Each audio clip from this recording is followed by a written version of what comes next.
guys, welcome back to Frank and F.O.E. Merry Christmas. I hope everyone's had a safe and happy holiday. Wouldn't believe it, but we're about to embark on 2021, saying goodbye to 2020 and everything that has been. So today's episode is about literally leaving some things behind in 2020 and not taking it into 2021.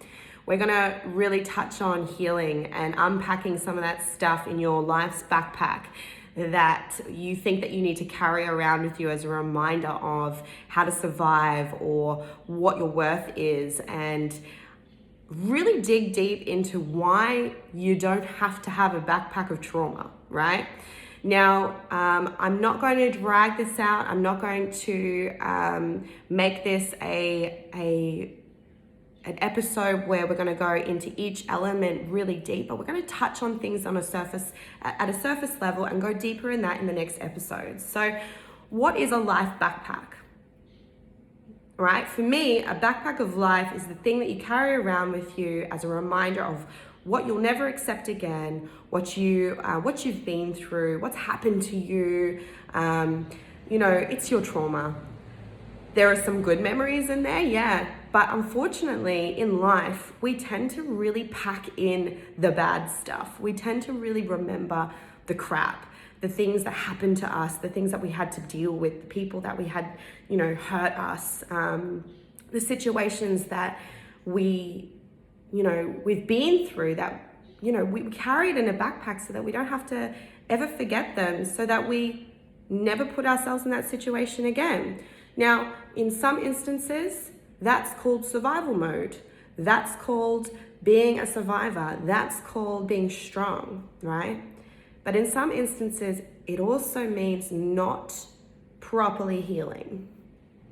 Carrying around trauma or carrying around memories that aren't serving you in a positive way can actually lead to poor mental health. It can lead to anxiety. It can lead to arrogance.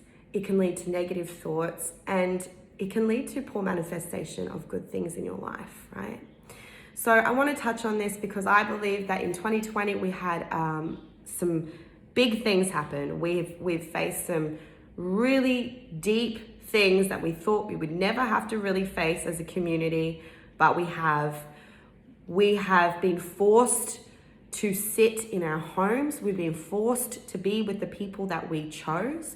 We've been forced to have self-control. We've been forced to reconsider our whole lives and how we live them because of a virus. Now, the reality of that is some have had a tougher time than others, and I do not discount that. I believe that some people have really suffered this year. And those people, really, I feel for them. I feel wholeheartedly for the people that have lost loved ones. I feel wholeheartedly for those who have had multiple community issues in amongst their state, their country, their city. But we can choose how we want to live moving forward. We can choose how we want to see the year that we've had. We can choose how we want to move into the new year, and how we want to take the lessons that we've learned this year, or the trauma or the feelings or the hardship that we've had this year, how we want to pack that up, whether we want to carry it in a backpack or whether we want to just acknowledge it, accept it, and let it go. I feel like there's been a really big calling for a discussion around proper healing, around facing your trauma, around facing the things that have challenged you, around accepting them and then letting them go. In the last episode, we talked about meeting your shadow self and working with your shadow self. This episode is about looking at your life's backpack and what you're carrying around with you. And do you really want to carry that around in 2021? Do you really want to move forward into another year carrying around some of that shit that no longer serves you as a person? Now, what am I talking about? Let's get more specific. I'm talking about childhood trauma. I'm talking about relationship trauma. I'm talking about old relationships. I'm talking about new relationships. I'm talking about anything that you're carrying around with you in that backpack of life that no longer serves you, that only serves as a reminder of negativity or only serves as a reminder of trauma. Do you have to really take that with you into the new year? Do you even have to take that with you today? I personally had to go through a complete shedding, a complete brokenness in the last 12 months, where I had to face some of my trauma in my life from my old marriage, from my past life. When I say past life, I mean like what I experienced 10 years ago, from my childhood. I had to really unpack my backpack of life because I allowed my backpack to define me as a survivor. Now, yes, being a survivor is awesome. You have to survive this world. You have to get through things. You have to manifest and you have to survive this world. It is not easy. However, do you have to define yourself by what you've survived? This is about speaking your truth, knowing your truth, and being your authentic self. If you're carrying around a backpack of things that have defined you or that you have allowed to define you as a reminder of what you don't want to do again or who you don't want to be or what you won't allow to happen again, you need to actually ask yourself, do I need to carry that around or do I know and accept and have I let that go? I am challenging you to have a look in your life's backpack. Are you still carrying around trauma from when you were 4? Is that necessary? Can you face that trauma? Can you be brave enough to look at that thing dead in the eye, look at your little you and say, this is not you, this does not define you, you do not have to carry this anymore. You have grown, you have survived, you are strong, let it go. Things from 12 months ago, about relationship, about marriage, whether you've had an incident that's occurred in your life, an old job, toxicity in your life, do you have to carry that with you as a reminder, or can you accept that it was what it was? It served its purpose, you learned a lesson. You will never, ever, ever be the same woman or man because of that lesson. Let it go, accept it, move forward. So 2020, let's talk about it. We were isolated. We had to hang out with people that, we've married and, we spend our lives together. We had to hang out with our kids. We had to homeschool them. We had to work from home. We had to be completely separated from our everyday lives and thrown into a life that we haven't had. How did you cope with that? Were things highlighted in that moment around your relationships, around your family network, around you as a person, around you as a parent, around the emotional trauma that maybe you have, some triggers maybe? Were you uncomfortable where you were living? Did you not like the people you were surrounded by all of a sudden? Were there things that came up throughout the year that you really need or needed to address within that time frame? Have you addressed it? Are you still carrying around the same bullshit that you were 3 years ago that were identified this year as something that no longer serves you? Are you going to take that into the new year? My challenge to you is to start to reflect on these things. If you haven't already, which I believe most people have, if you haven't already, start to. Because carrying around a backpack of trauma, carrying around a backpack of inconvenient lifestyle choices as a reminder, or even carrying around situations that no longer serve you will only create more unhappiness moving forward. If I've learned anything in 2020, it was to get grounded, to get real, to be more authentic, and to speak my truth, to say what I mean and mean what I say, to cut through the bullshit and be honest. 2020 was a year of complete reflection for me. It was a year of complete acceptance. It was a year of healing. It was ugly. It was hard. There were a lot of tears. There was a lot of anxiety. I isolated myself. I withdrew from my friends. I withdrew from my family.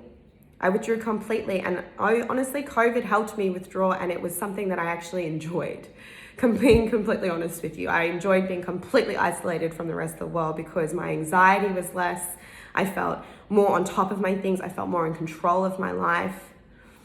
But during that time, I got to know myself on a deeper level, and I realized that there were things about me that made me want to withdraw and be isolated that I had to actually deal with. That stemmed from when I was a little girl. It stemmed from when I was a teenage girl. It stemmed from when I was manipulated and abused. It stemmed from when I was taken advantage of, when I made decisions to please others, where I allowed people to take so much from me that I had nothing left for me. And in that time of isolation, I grew. In that time of isolation, I allowed myself to be more open. I allowed myself to feel, to heal, to face these things, to honor them for what they were as lessons, but to let them go. And coming out of COVID, coming out of the isolation, I live in Queensland, sunny Queensland in Australia. So the reality of it is we came out of isolation a lot sooner than some people and a lot sooner than some countries. And I'm not here to rub that in your face. This is my reality. I live in Queensland. Don't hate me for it. The reality of it is, though, is that it was a short-lived experience that had a long-term effect. And moving forward from that, I have come out of my shell. I am more confident. I am no longer living my life to please others. I am no longer living my life to serve others. I'm living my life to serve as a person in my authentic, true nature. I am not afraid to tell you how I feel. I'm not afraid to tell you what I'm thinking. I'm not afraid to tell you what I need from you.